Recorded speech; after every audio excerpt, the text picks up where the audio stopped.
What's up, guys? Welcome back or welcome to my channel if this is your first time. This is my channel, Pixie Dust and Spirit Alchemy, where we talk about all sorts of things taboo, mystical, magical, strange, occult, stuff like that.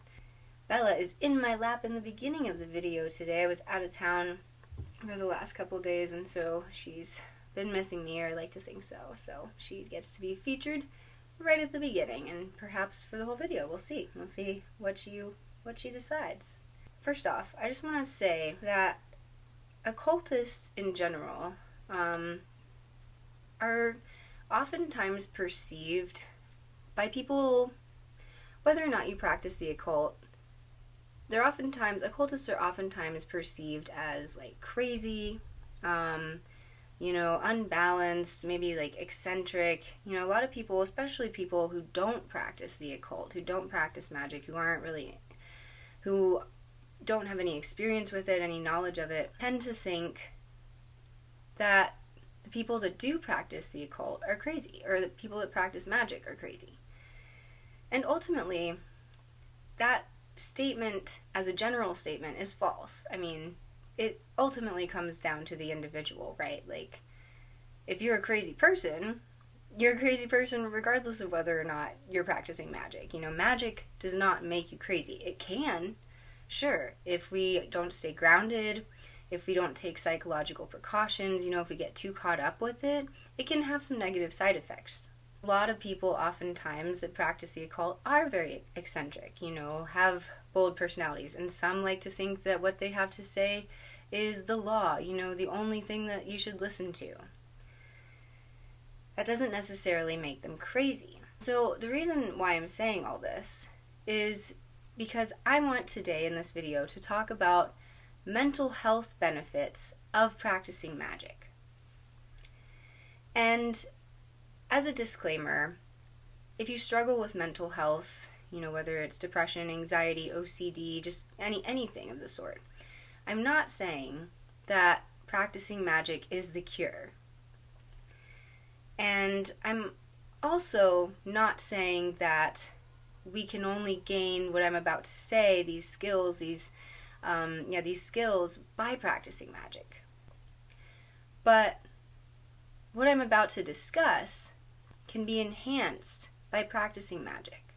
So the first benefit, mental health benefit, that magic can help us with is discipline. Because a lot of magic involves doing it more than once. It involves reading, it involves learning, it involves studying, and it involves a consistent effort, sometimes at a specific time of day, in order to have the magic work as it should and as it can. I know especially with the rituals that are long, that take a long time, such as wealth magic, but even shorter ones. A lot of those have instilled more discipline in me because of the amount of time that it takes, having to commit to doing something daily, having to learn and study and research these things. I mean, sometimes the research is optional, but that discipline, that level of discipline that has come with practicing magic has also begun to be applied to different aspects of my life, just becoming a more disciplined person in general. The second quality, or the second benefit, mental health benefit of practicing magic is focus.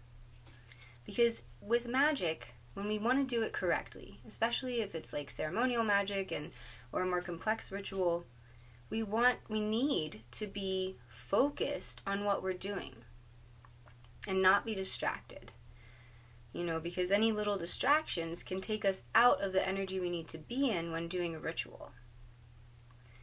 And discipline kind of comes hand in hand with that focus too. We have to be disciplined enough to maintain that level of focus throughout the ritual and strive to carry that same level of focus for all the days that we're doing a ritual for.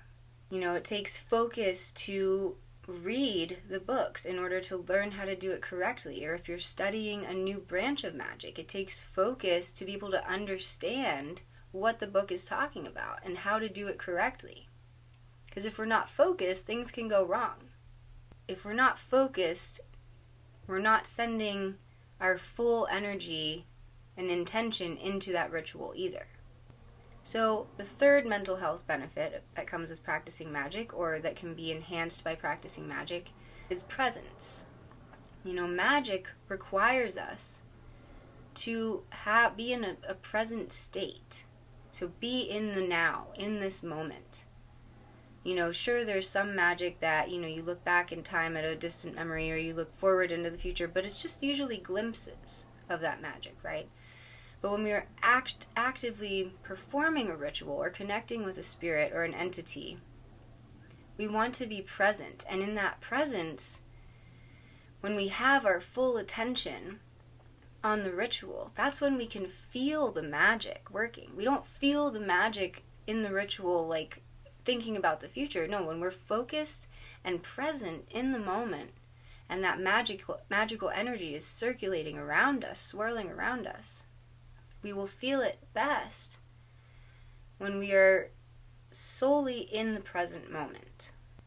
That's also why meditation is very helpful in practicing magic, to be able to get to that level of presence that we need to get to.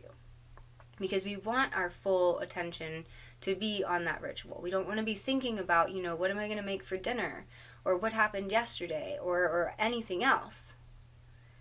We want to be in this present meditative state. And I believe from experience that the more present I am during a ritual, the stronger I am maybe able to feel the energy of an entity that I'm working with. Another mental health benefit that comes with practicing magic, or can be enhanced with magic, is routine. I don't know too many people who have done magic once and then never touched it again. Especially with like gallery magic stuff or ceremonial magic stuff, it's like once you open the door, like you're in it, you're in the world. By doing it every day, by committing to that ritual every day, we are creating a routine. And the other benefits that I've discussed tie into this one too, because we need to be disciplined enough to maintain this routine. We need to be focused every time that we're doing the routine, and we need to be present, so that routine also applies to discipline and focus and presence, because those other benefits become routine also. And that routine doesn't necessarily have to be like every day for the rest of forever. But even if I have a routine of doing some magic for like a week, and then I don't do it for a little while, and then I do some again, and even that sporadic practice of magic can be routine too. We're incorporating it into our routine. Which takes me to my next mental health benefit, which is commitment, which I've already kind of discussed, talking about the other benefits too. Before we even start doing the magic, we are committing to ourselves whether or not we're going to do it, whether or not we're going to follow through. If we stick with it every day, that only enhances the other benefits and builds that level of commitment. And that level of commitment to the magic, to wanting to enhance and better our lives of ourselves, can then be expressed in other scenarios in our lives. Whether we're more committed to finishing a creative project, or more committed in our relationships, more committed to ourselves by doing what we say we're going to do and following through. You're committing to creating change, whether externally or internally. The next mental health benefit is balance. Finding our inner balance, building our inner balance. Just speaking for myself, when I started magic, I would not say that I was a balanced person at all. I mean, in some ways, but mentally, emotionally, I wasn't balanced. And as I've continued to practice, and as I've continued to practice other spiritual things like meditation and just, taking walks and wanting to improve myself, I have become a more balanced person. And what I mean by that is balanced emotionally and balanced spiritually and balanced mentally, pretty much all the ways, physically too. But by being present And by focusing on that presence and having the discipline to do all these things, we achieve this inner balance in ourselves. We connect more inward with ourselves as magicians, as humans, as souls. When we feel these other external energies at work, it's hard to not tune in to the energies we feel inside, especially if a ritual is calling for it, asking you to do something, asking you to, think about how we're feeling. It is important to be balanced when we're doing magic, because if we're feeling unbalanced in any way, then it makes the other benefits harder to achieve, right? If I'm feeling unbalanced emotionally, like if my emotions are out of control, it's harder for me to focus at times, unless I can call that back in, and rebalance myself, recenter myself. Then I can achieve the state that I need to be in order to practice magic or continue practicing. And I'm not saying that the first time that you practice magic, you're going to be like, you're going to achieve all these things all at once, if you haven't really been practicing any of these benefits or any of these skills.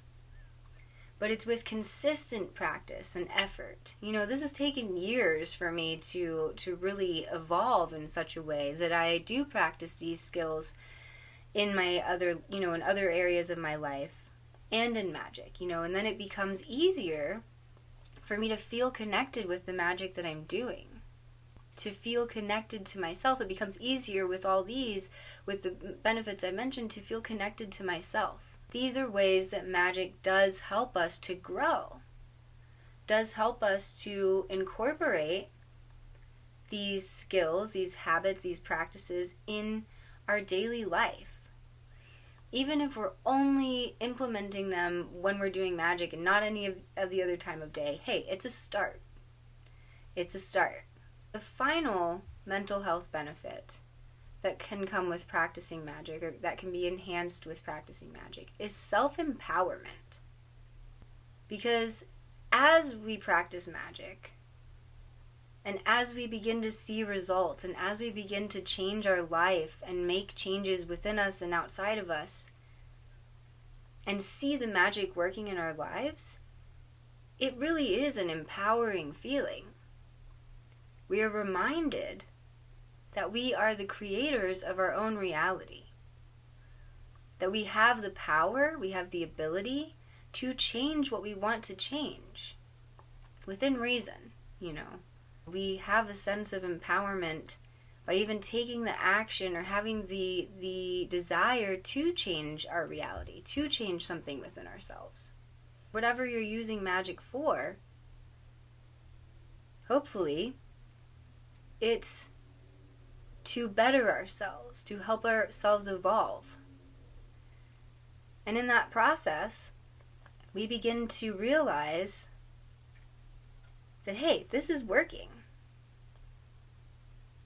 And I'm noticing these changes.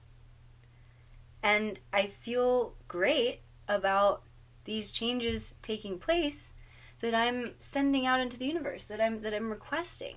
And yes, of course we can do that in other ways than just practicing magic. But I'm just specifically talking about the benefits of practicing magic. Who I was when I began practicing magic is not who I am today. And who I'm going to be in 10 years, I don't know. Maybe I'll feel differently then too. It's hard to know. But for me personally, magic has definitely enhanced these qualities within myself. And now these benefits apply to other areas of my life as well. And again, I'm not saying that magic is a solution if you have real mental health issues. But I'm saying that there are benefits of it that are beneficial.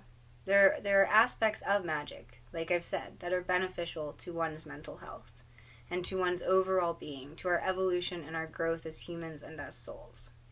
So if you guys can think of anything else that magic has benefited you with, a mental health benefit, let me know in the comments. I'm curious to see. These were just a list of some that I that I realized through my own practices, through my own time doing magic, which has been, not long in the grand scheme of things, maybe like 6 or 7 years. I'd also be curious if anyone can relate to any of these, if anyone has found this to be true in your life, in your practices, no matter what form of magic that you practice. Let me know. Let me know in the comments. I'd love to hear from you.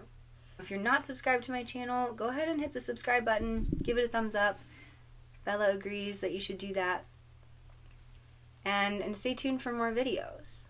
Also, happy fall, everyone. It is officially fall now, which is crazy. The summer kind of flew by, but fall is probably one of my favorite time of year. I do like winter too, just because I'm a December baby, but I do love fall also. So happy fall, everyone. As always, guys, stay kind, stay curious, and until next time, peace.